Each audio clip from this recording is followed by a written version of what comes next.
Pertemuan pengemudi bentor yang membahas tentang kehadiran taksi online berlangsung di Aula Smart Kantor Wali Kota Gorontalo.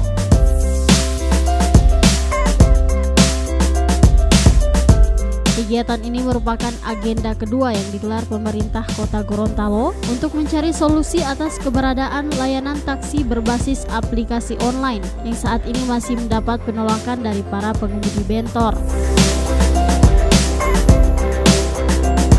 Tidak dapat dipungkiri, adanya layanan taksi online ini merupakan konsekuensi atas kemajuan zaman, sehingga membutuhkan penyesuaian secara bertahap untuk dapat memanfaatkannya, khususnya bagi warga yang berprofesi sebagai pengemudi bentor.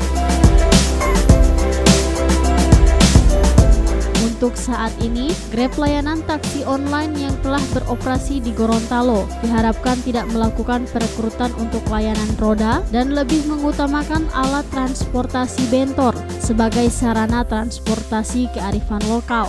Sementara itu, pada bulan Juni mendatang layanan Gojek yang berbasis aplikasi online juga akan segera beroperasi.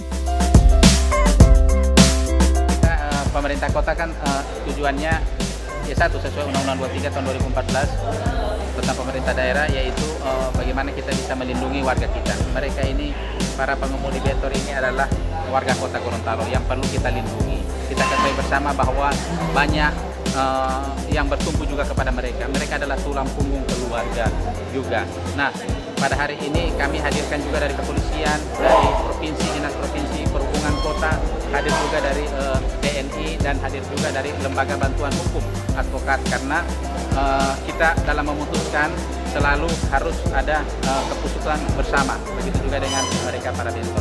Insya Allah mereka sudah mulai menerima ada titik terang tentang taksi online yang ada di Gorontalo. Karena kita ketahui bersama bahwa taksi online ini juga dilindungi oleh peraturan menteri, dan saya selalu mengatakan bahwa bentor di Gorontalo ini juga dilindungi oleh Perda provinsi dan Pergub provinsi, begitu juga dengan Perwako pada tahun 2008.